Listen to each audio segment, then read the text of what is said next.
after a global cataclysm drove the remnants of humanity into a massive underground bunker, carved into Colorado's mountains. Paradise opens on an image of peace undone by violence. In a city-sized vault meant to be humanity's ultimate refuge, U.S. Secret Service agent Xavier Collins stumbles upon a scene no one ever imagined. The body of President Cal Bradford, shot dead in his own quarters. The president's safe has been pried open, suggesting that this killing was more than a simple assassination. It was a deliberate strike at the heart of a fragile new society. Xavier's shock is tempered by a painful memory. Years before, he took a bullet meant for Bradford, forging a bond of loyalty and trust. Flashbacks reveal the moment Bradford confided in him about the secret project that built Paradise, a sanctuary intended to preserve life in the face of an extinction-level event. Now, that refuge has become the scene of the ultimate betrayal, and Xavier cannot turn away. Agent Collins? Yes, sir.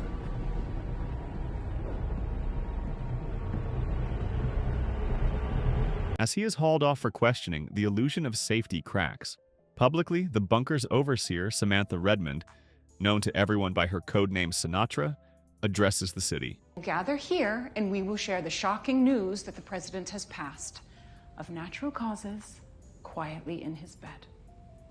We will then immediately swear in Henry, which will settle everyone because it will remind our community that we have a functional system in place. Calm and commanding, she explains that the president died of natural causes, soothing panic with practiced ease.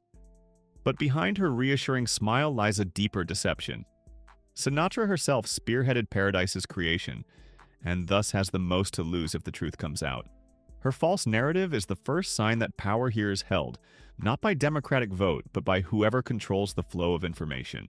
Unwilling to accept the official story, Xavier slips away from the sanctioned inquiry and seeks out Dr. Gabriela Torabi, whose title as Architect of Social Well-Being belies her intimate knowledge of every resident's hopes and fears. While agents Billy Pace and Jane Driscoll squirm under the scrutiny of Agent Robinson's formal investigation, their unease only deepens Xavier's conviction that someone powerful is orchestrating a cover-up.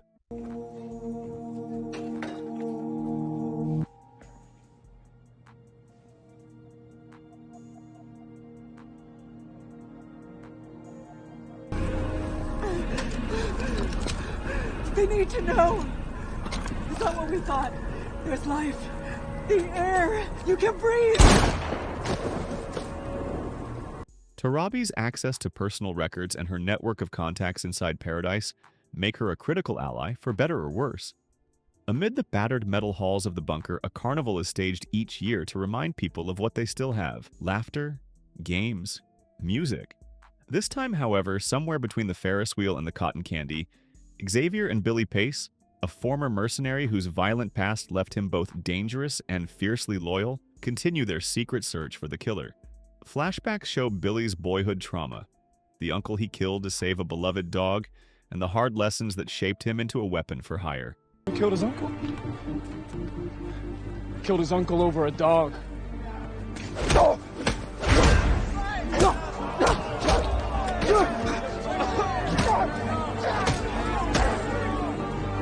In the bunker, he became Uncle Billy to Xavier's children, a sign that even in Paradise, redemption can bloom. It's not true.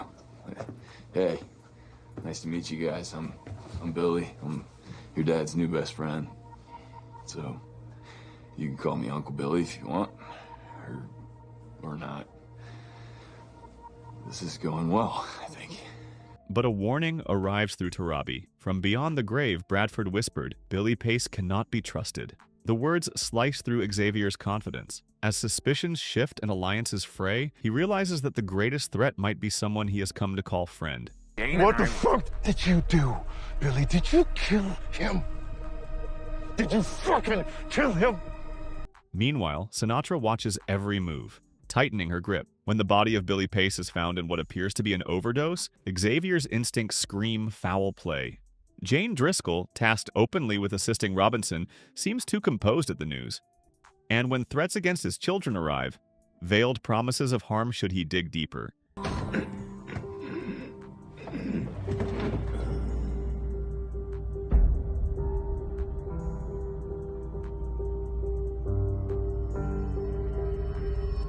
Xavier hides them away in secret. Then, in a bold act of rebellion, he hijacks a surveillance camera and projects a defiant message into the dome above.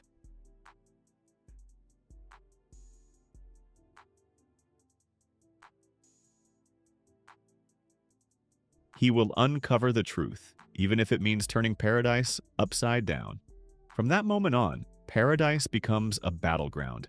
Xavier and Robinson work in tandem to recruit others who have quietly doubted Sinatra's narrative. Messages appear in the sky, short bursts of coded text that challenge the official line and spark whispers of resistance among the bunker's residents. Sinatra retaliates. She publicly orders his arrest, yet privately instructs Jane to find him by any means necessary. Her double-edged strategy reveals a leader who cannot fully trust even her own enforcers. In a raid on the weapons store, Xavier's allies seize arms and leave behind cryptic notes declaring their readiness.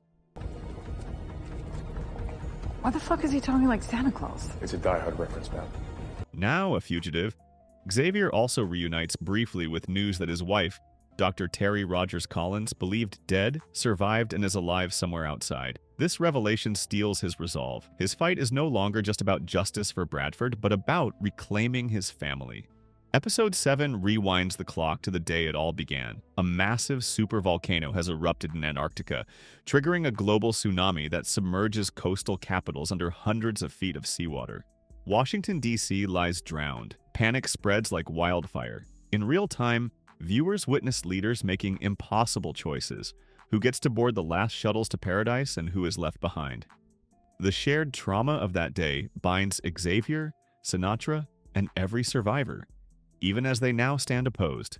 Their present-day conflicts are rooted in decisions made as the world was ending. By the finale, Xavier and Agent Robinson zero in on the unlikely suspect, the bunker's mild-mannered librarian, once the silo's construction manager.